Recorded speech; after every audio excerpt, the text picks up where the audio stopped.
인터뷰텔라 오늘은 김승욱 교수님과 이야기 나눠보겠습니다.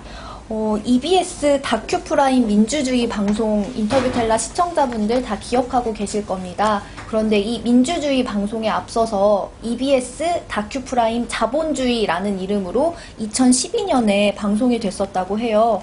그리고 이거는 한국 방송대상에서 대상도 받았고 또 최근에는 책으로 출간되면서 또 다시금 주목을 받고 있다고 하는데 이 책 표지가 굉장히 특이하다고 해요. 교수님, 어떻게 되어 있나요? 그 표지를 보면 네. 이렇게 쥐덫이 있고 네. 쥐덫 밑에 이렇게 달러가 있어요. 그래서 마치 이 자본주의라는 것이 쥐덫처럼 굉장히 무섭다. 그리고 자본주의를 달러로 이제 표시한 게 아닌가. 그러니까 달러라 그러면 미국의 화폐인 동시에 또 이 돈을 상징하는 것이기도 하고, 그래서 자본주의는 돈이다. 그 돈 조심해야 된다. 또 미국 조심해야 된다. 뭐 이런 의미가, 여러 가지 의미가 함축적으로 있는 것 같은 그런 느낌을 받았습니다. 그러면 그 해석이 정말로 사실일까요? 자본주의가 막 그렇게 위험한 걸까요? 글쎄요. 사실 북한에서 탈북한 사람들이 네. 남한 사회에 오면 좀 힘들다 그래요.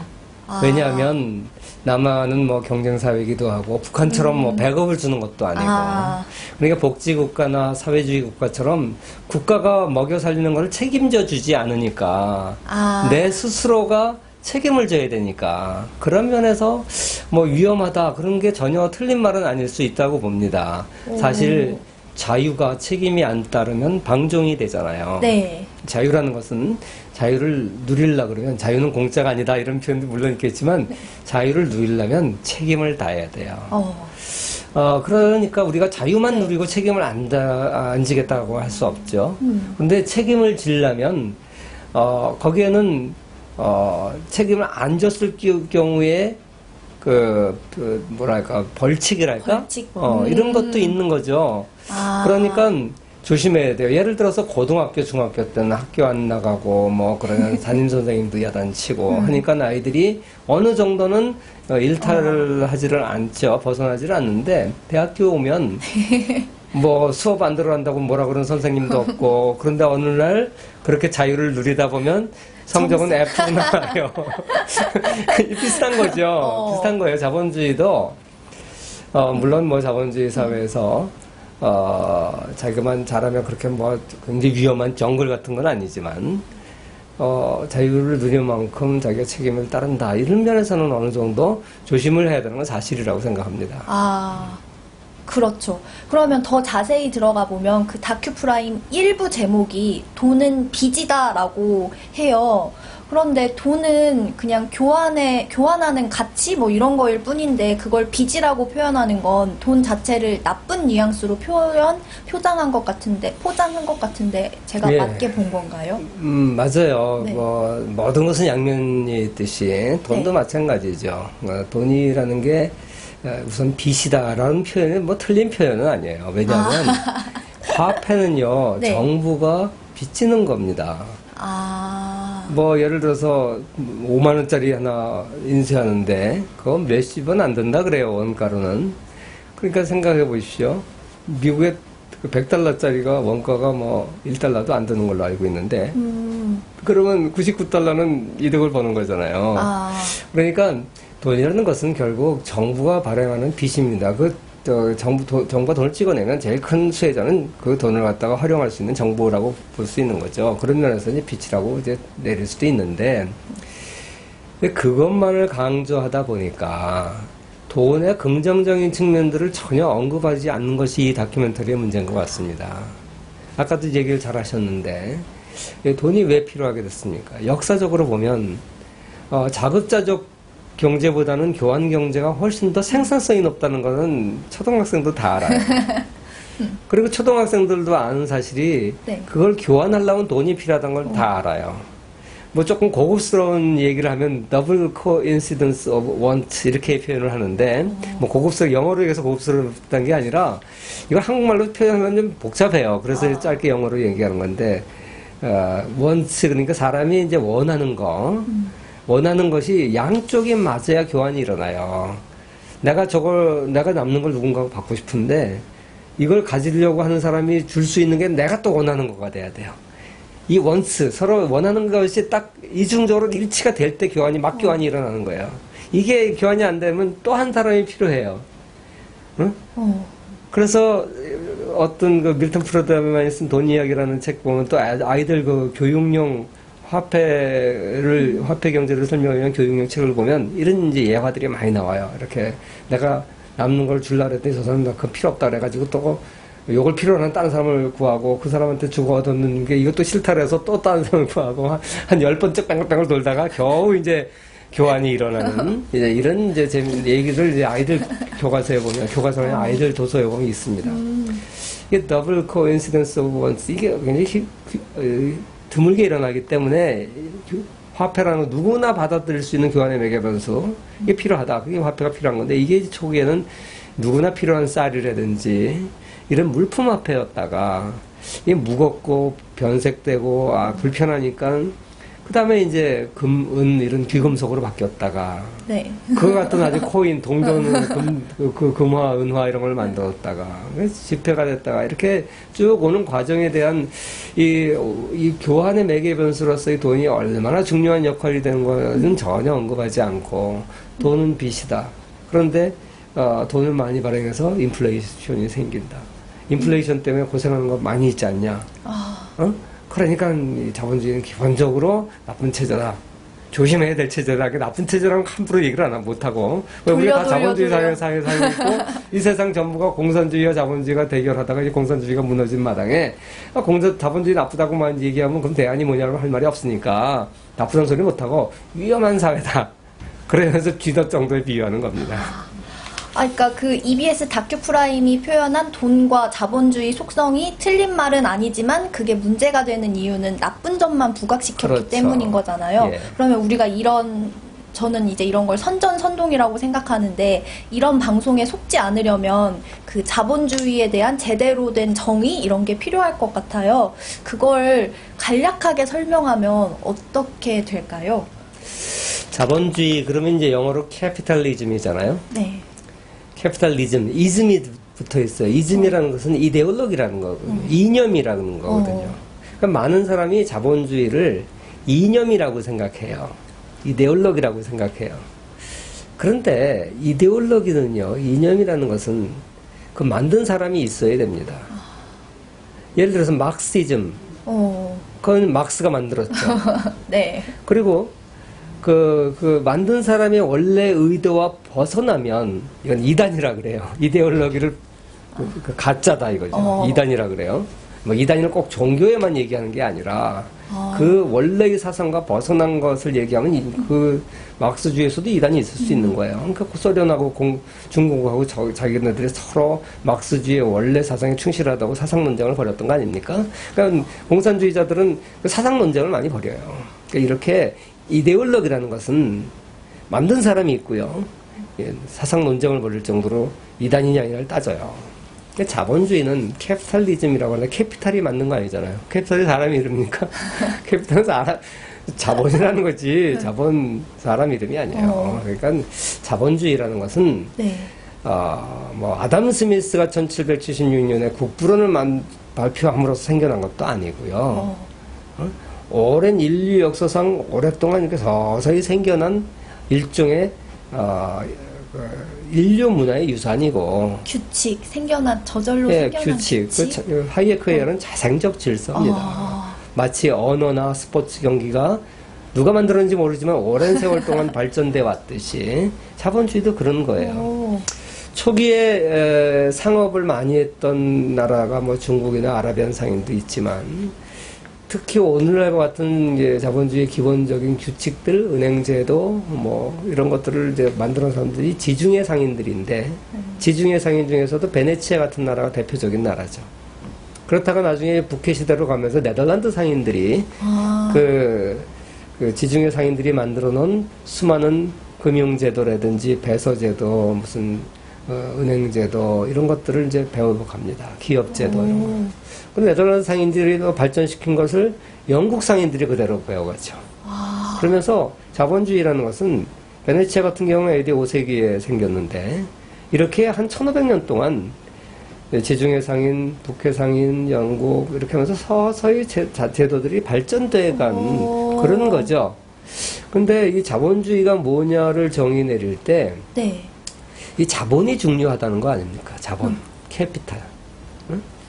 근데 캐피탈이라는 단어가 어디서 왔냐는 것 가지고도 이론이 있어요. 마르크스는 캐피탈이 짐승의 머리라고 하는 라틴어에서 왔다는 거예요.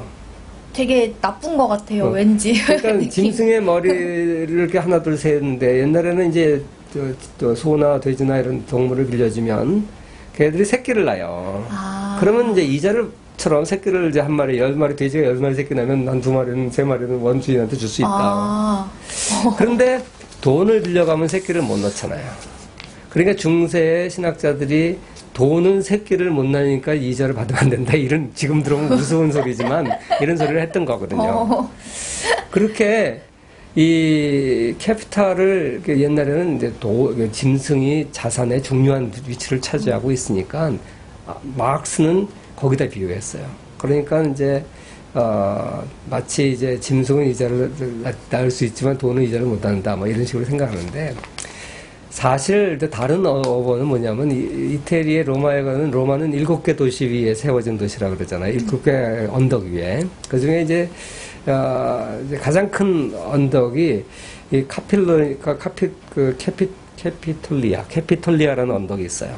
그 언덕에서 이제 마라톤 경기 최종 주자도 들어오고 대관식도 거기서 열리고 이제 개선문도 그 앞에서 열리고 가장 로마 7개 언덕 중에서 핵심되는 언덕이 카피톨리아 언덕이에요. 거기서 카피탈이 나왔어요. 수도를 카피탈이라고. 카피탈이라는 것은, 캐피탈이라는 것은 가장 중요한 거. 근데 자본주의에서 가장 중요한 게 뭐냐? 이게 뭐 돈이라고 표현을 했지만 사실 자본이에요, 자본.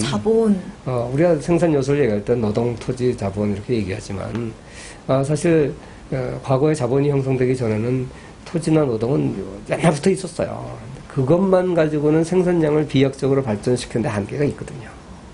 자본이 개입되지 않으면 안 돼요. 기술이 중요하다 그러는데요. 사실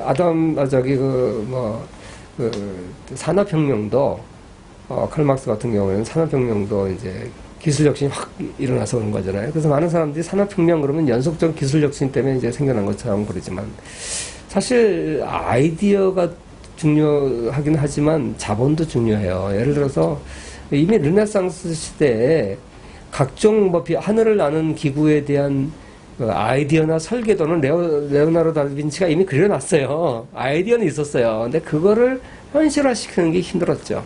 에디슨도 전구를 발명하기 위해서 기술적으로는 실험을 하고 있었어요. 아이디어는 다 있었어요.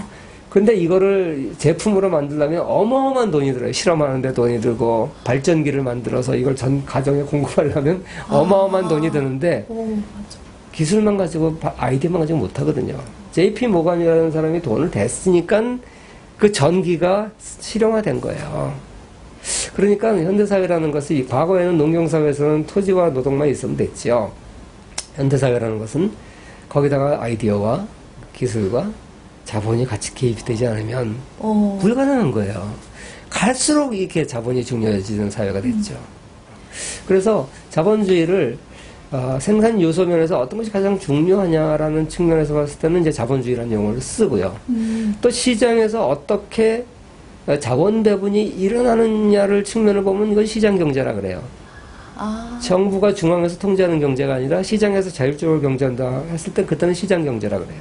그러니까 자본주의나 시장 경제는 어느 각도에서 무엇을 중요시 여기냐에 따라서 각도가 다른 거지 같은 대상을 두고 하는 얘기예요. 그런데 마르크스주의자는 자본주의와 시장 경제를 다르다 그럽니다. 브로델이라고 하는 이 마르크스주의 역사가는 자본주의는 밤의 손님이라 그래요. 왜 그러냐면 그 사람은 자본주의를 이렇게 정의 내려요. 자본주의와 시장 경제를 다르게 정의를 내립니다. 물질 문명이라는 것은 인간의 물질 생활이라는 것은 뭐 생산을 해서 먹고 사는 건데 옛날 자급자족 사회일 때는 대부분 다 이걸 일반 일상생활에서 물질 생활이 있었던 거예요.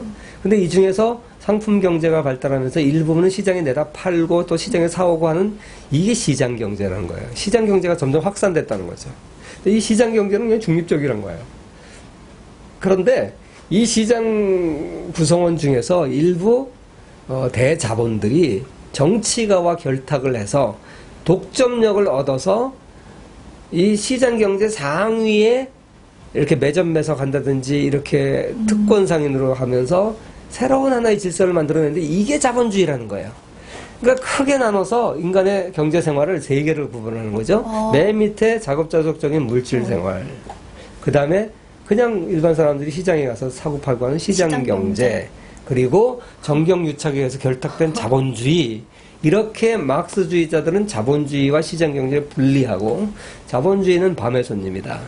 이건 나쁜 거다. 보통 사람들에게 나쁜 해악을 끼치고 자기들 독점 이익을 얻는 거다. 이렇게 자본주의를 얘기해요. 그런데 주류 경제학자들은 그렇게 안 봅니다. 왜냐하면 그거는 정경유착이고 나쁜 거다. 옛날에는 독점이 나쁜 건지도 몰랐어요. 마치 우리가 옛날에는 월남전 때 이렇게 고엽제라 그래요. 베트콩들이 숲속에 숨어 있으니까 낙엽이 풀잎이 많아서 베트콩 사람이 어딘지 안 보이니까 고엽제를 뿌려서 나무 잎을 다 죽여버리면 사람들이 어딘지 알아요. 공습할 수 있게 하려고 고엽제를 뿌렸는데 이게 피부에 나쁜지 모르고 이걸 쭉 뿌리면 사람들이 막 샤워했대요. 왜? 모기가 그거 하면 모기가 안 오니까. 그래가지고 지금 고엽제 환자들이 고생을 하고 있거든요. 사실 사람들이 전지전능하지 않으니까 자본주의 초기에는 뭐 독점이 나쁜 건지도 모르고 그건 돈 버는 하나의 수단인 줄 알았죠. 그래서 우리 허생전에도 뭐 말총 독점하고 하는 거 나오잖아요. 그랬는데 이게 나쁜 거구나. 그래서 이제 사람들이 전부 독점은 나쁜 거다. 그래서 오늘 대부분의 나라는 자본주의 국가들은 독점을 금지합니다. 그걸 금지하는 거예요? 그 독점을 금지하죠. 그리고 경쟁을 촉진시키려고 하는 거죠. 이렇게 과거에 정경유착이 있었던 건 사실이고 그러다 그것이 곧 오늘날의 자본주의라고 얘기하면 브루델 같은 막스주의적 역사학자 또는 일부 막스주의자들의 생각이지 주류 경제학에서는 자본주의와 시장 경제는 동일한 것이다. 단지 보는 시각에 따라 다른 용어를 쓰는 것뿐이다. 이렇게 얘기를 합니다.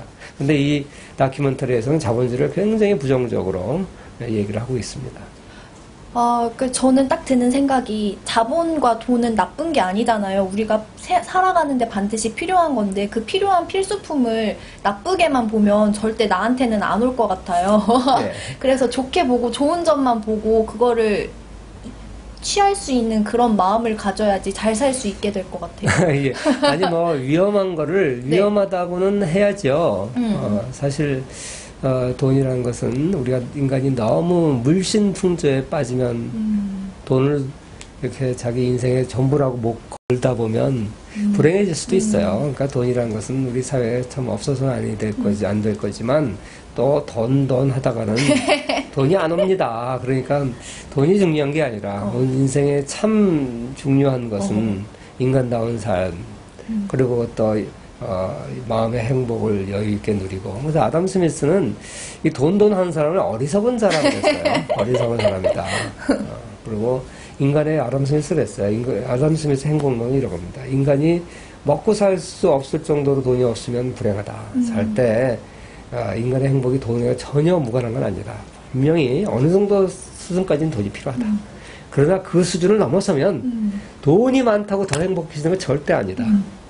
제가 얼마 전에 어젠가 그저께인가 재벌 총수한 분하고 식사를 같이 하는데 그분이 그래요. 자기 이제 좀 쉬고 싶다 그래요. 이제는 그분이 이제 저랑 동갑인데 그렇게 나이가 많은 것도 아닌데 아직 환갑도 안 되신 분인데 쉬고 싶다. 너무 힘들다고. 그렇지만 뭐 해야 되는 일이라서 한다. 사실 내가 이 상태에서 돈 더 벌어서 뭐 하겠습니까? 그러더라고요. 그거 맞는 얘기거든요. 그 여유 되게 부럽다. 그러니까 아담 스미스도 그 얘기했어요.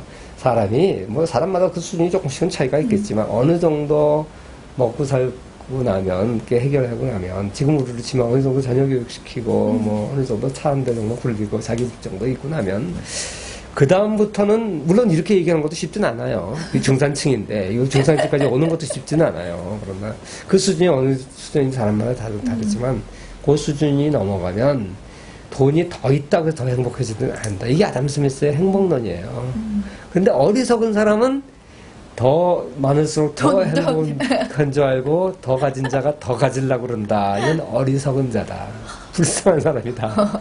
그래서 아담 스미스는 인간의 행복이라는 게 뭐 빚 없고 아담 스미스도 빚 얘기했어요. 빚 없고 건강하고 할 일이 있으면 그거보다 행복한 게 어딨냐. 세 번째가 할 일이 있으면인지 내가 까먹었는데 하여간 그 세 가지를 얘기했는데 참 그런 지혜로운 행복감을 가질 필요는 있습니다. 그러니까 돈을 너무 나쁘다고 얘기해도 잘못된 거고 돈을 또 너무 바람직한 것으로만 버는 것도 바람직하진 않아요. 좋진 않아요. 그러니까 적절한 곳에서 돈의 필요성을 인정하면서 또 돈을 좀 조심을 해야지요. 예. 와, 교수님 오늘 좋은 말씀 감사합니다. EBS가 이 방송을 보고 좀 반성했으면 좋겠어요. 감사합니다. 예.